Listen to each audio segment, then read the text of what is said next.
You guys ready in the back? Good. Okay. Obviously, last couple of days acquired a couple players. Rasul Douglas by a trade from Green Bay. That's still not 100% finalized. You know, not a lot of direct flights from Green Bay to Buffalo. So he's just getting here, getting them to the physical and all that stuff. But assuming all that goes well, so I don't know that he'll practice today. Hopefully, we can get him out there at least to watch at some point. You know, and then we'll take it one day at a time. You know, that'd be up to Sean and the coaches how much or what his game reps would look like this week. And then Leonard Fournette, added him to the practice squad. I've been talking to Leonard for a little bit. I got to know Leonard back in the pre-draft process. If you remember that draft, he went 4, and we took McCaffrey when I was in Carolina.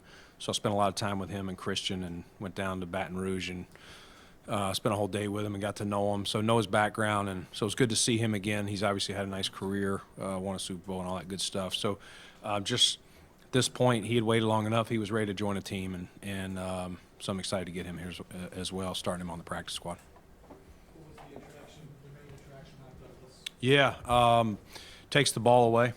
You know, he's really he's had a unique career. You know, Philly drafts him, I think, 3rd round, and not everything was perfect there for him. Goes down to Carolina, still wasn't great, but I think went to Arizona's P squad. And when he went to Green Bay, just light came on for him. Started turning over some big plays, and very instinctive. You know, you just we talk about instincts all the time, and that really, you know, defining instincts is more the coach can show you everything, but sometimes the team's showing you something else that the coach hasn't shown you. And do you react right away? You just instinctively know what to do because you understand how it all fits together as if you're a coach. And some guys have that, some guys don't. If the coach didn't show it, they may not process exactly how to operate a different look. He is very instinctive. Does that intangible, Brandon, you know, help when he's coming in at this point with a lot on the line, and, you know, obviously down Trey White in the secondary, to have him kind of, you know, join the defense to help them get up to speed and execute work? Yeah, I think it does. Terrell Bernard is a good example. Missed the whole preseason, all the games, and stepped in right away and did pretty well. His instincts helped him for the lack of reps that he missed in those games. So, to your point, Adam, I would say very similar to Rasul. We've heard a lot about his leadership, locker room, what kind of guy he is. You guys just signed Josh Norman a couple weeks ago. How much were you looking for a little more of that, considering the youth of the room after losing Tre'Davious? Yeah, you're definitely looking for that veteran presence, and I think playing reps in this league, seeing what teams are trying to do to you, like anything. He went through some ups and downs that I mentioned a minute ago. The light came on, figuring out this pro game and all that. You know, corner, as we know, is not an easy position to play, and it took him some time, but he really found his groove in Green Bay. And you know, obviously we've been looking at corners for weeks now since Trey went down, and teams aren't openly willing to give those, and it wasn't easy. It was back and forth. Green Bay did not want to lose him. You know, it took, you know, a couple of days. I mean, I called on him even last week, and, you know, they were not planning to do it, but we finally made it attractive enough for them to do it. Can you walk us through that, Brandon? What was the process that got you to there? Did you make the initial call to them weeks ago? How did all this work out? Yeah, last week, checked in with them. And actually, Terrence Gray, I need to give Terrence some credit. Terrence reached out to one of their guys and just said, you know, is this something you guys would do? And he said, I think it'd be worth Brandon calling Goody, Brian Gutekunst, their GM. So I did last week, and Goody at that time was like, I don't think we'd do that. You know, it means a lot to our team, and even yesterday this time, that was still the tone.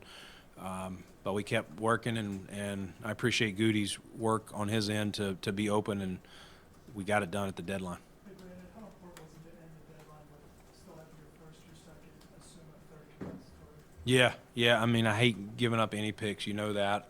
But every season hands you different things, and obviously we've we faced a few injuries, especially on the defensive side of the ball, and so just trying to find ways. What's the best ways to help our team?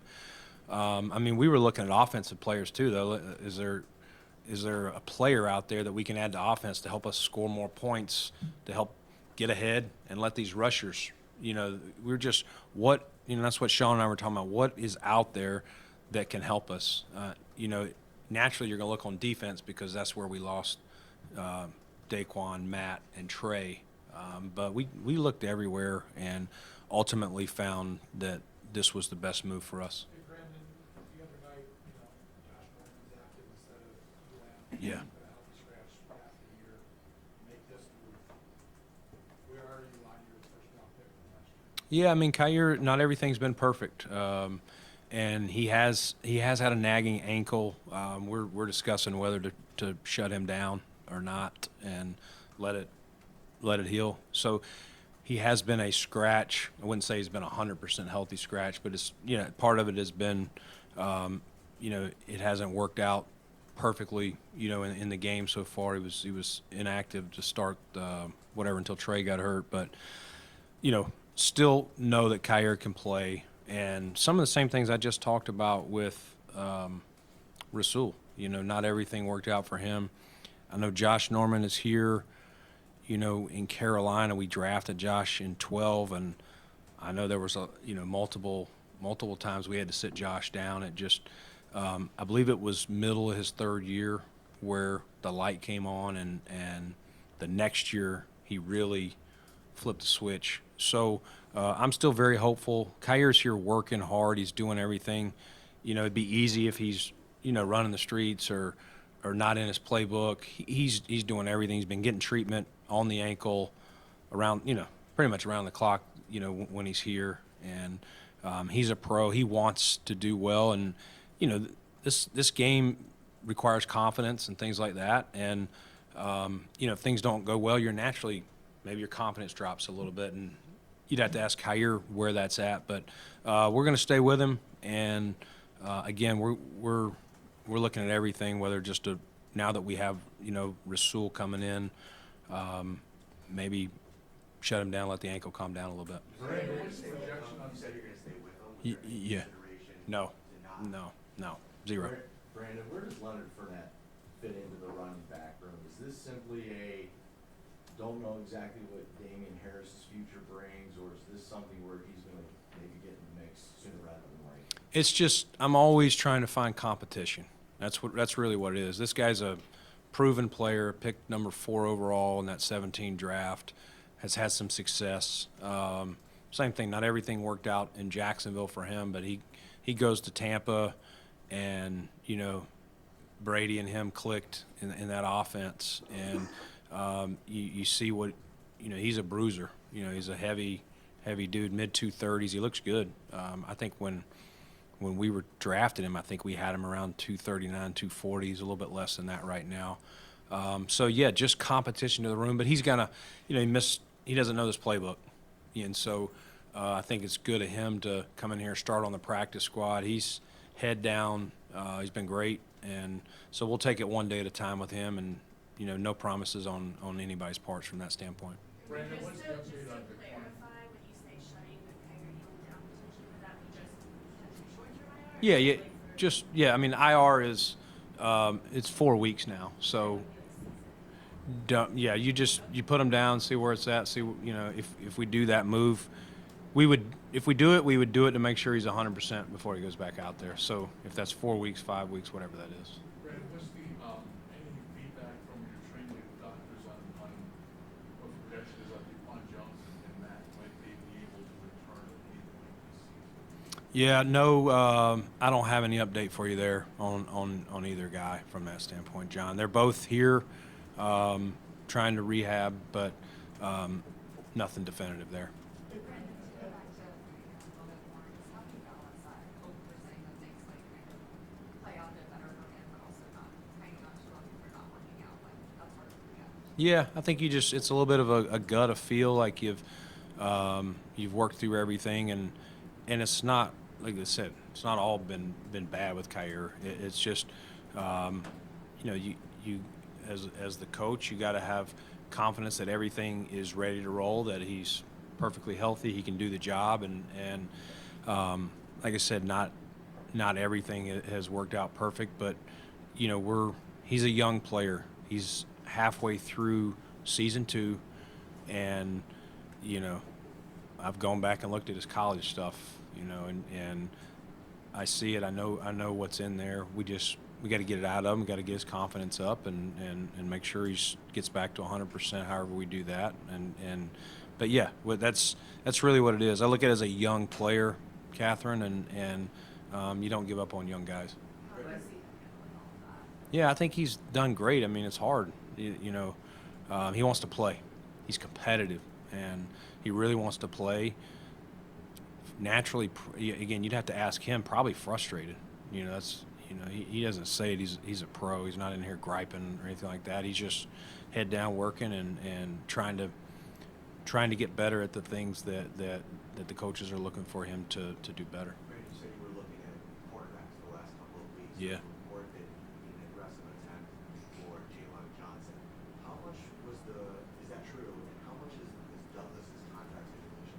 Did that maybe make it a little bit more favorable to make that?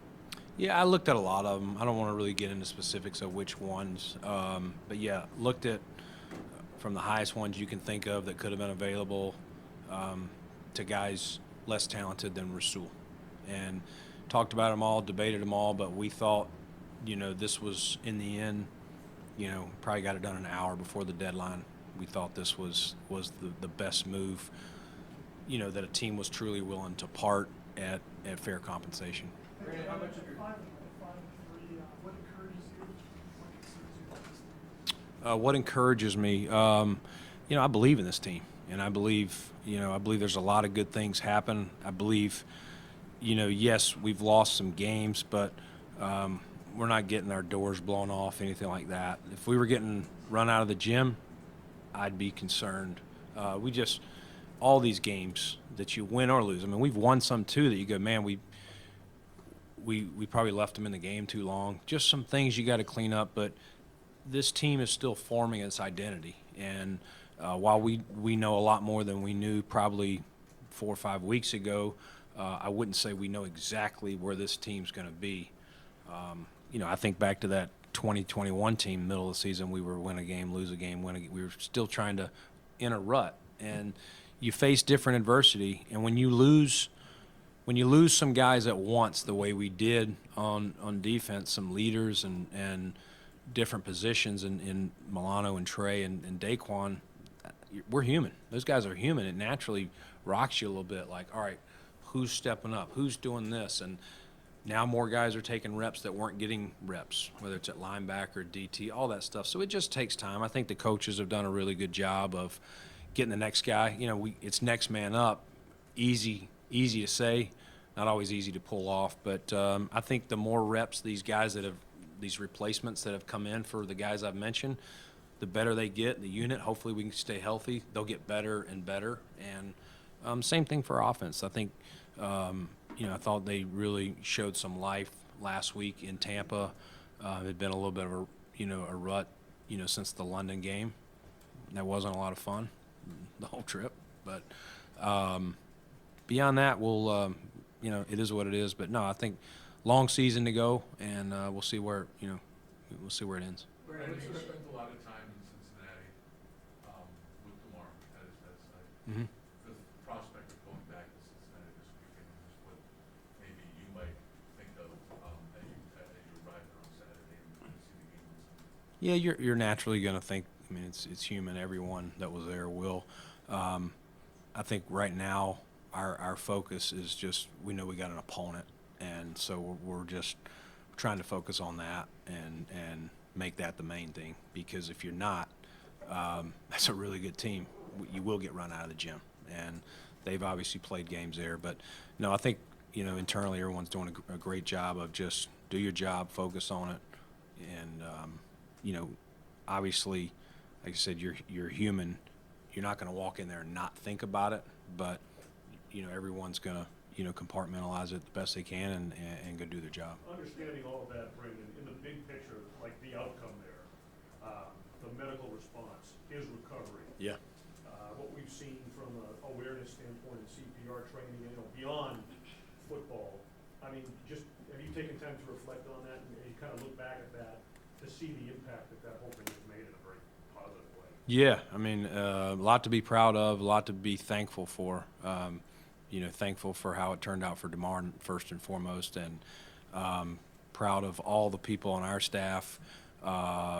Cool to get to know a lot of the people in Cincinnati in those hospitals, and, you know, to be cool to give those people a hug and a handshake again and thank you and, you know, that kind of thing. But no, and what Demar's done with it is amazing.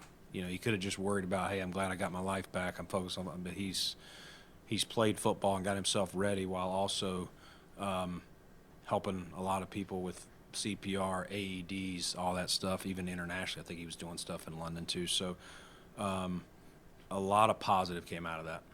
What is impressive about Kincaid so far? You know, I think both of those guys have just, it's not been too big for them early. Sometimes guys look good in practice, but then you get into the speed of the game and it's a little too fast. It's just a different speed. You try and warn them, but you can't replicate that speed.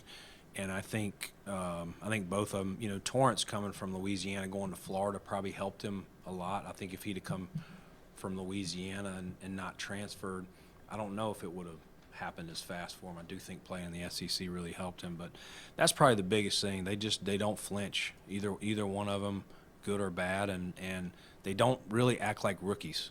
You know, I know people say that sometimes, but I don't think, definitely by now, guys are looking at them as rookies. They've done enough and they've established themselves the roles on our offense. Brandon? Did you bring that on when you did back into the game versus maybe getting another week of practice, or that's where they had, is that we are a couple weeks removed from that? How you reflect on that, and what went into that decision to bring you back?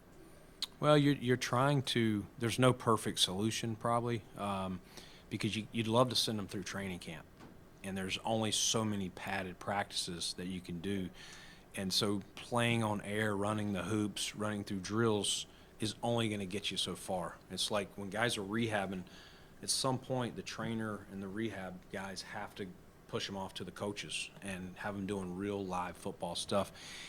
So some of the game stuff is what he needs as part of the comeback. We could have kept him out for 2 or 3 more weeks, had him practice more, but those game reps he's probably gaining more from those than he would off of practice where contact's limited. Brandon, how would you assess Sean's ability to manage the defensive play calling duties and head coaching duties at this point? Yeah, I think he's done a hell of a job. I really do. I mean, it's a lot. He's put a lot of time in, even more. I mean, it's not that he wasn't putting time in. He's meticulous in putting a lot, but he's done a heck of a job. And I think our guys respond to the way he is. He's naturally fiery in there. He's gotten to know some of those guys' personalities a little bit more, and I don't think he's mismanaging the game, which could easily happen when you're locked in. I think he's done a good job with that. We got a good team of people that he counts on for different things, phases of the game, whether it's replay, clock, all those items. But no, he's done a great job, and I think it'll continue to even get better every week that he's continuing to do it. We asked the coaches about Jordan's role last week, playing a little bit more closer line scrimmage, like a dime defender, more at the linebacker level. From your perspective, roster construction, seeing that and his versatility, how much of that plays into kind of what you did or going forward, what you think about how he could be using this team? Yeah, I mean, Jordan is a football player, and people keep talking about positionless football players and versatile. We talk about all the time. The more positions you can play, the versatility you add, that's just another piece that Sean can use, and that was part of adding Taylor Rapp in here, knowing that Poyer was going into free agency, Demar's situation, like how's it all going to shake out? Micah's coming back from a neck. Let's just add some guys that can play, and however it shakes out, Sal, we got guys that can play football, and I think Taylor could do some of that too if we wanted to flip it back or whatever. I think Sean and the coaches have just done a great job of mixing and matching different guys and different skill sets, different packages, and I wouldn't be surprised if they continue to come up with different ways to use these guys. Take time for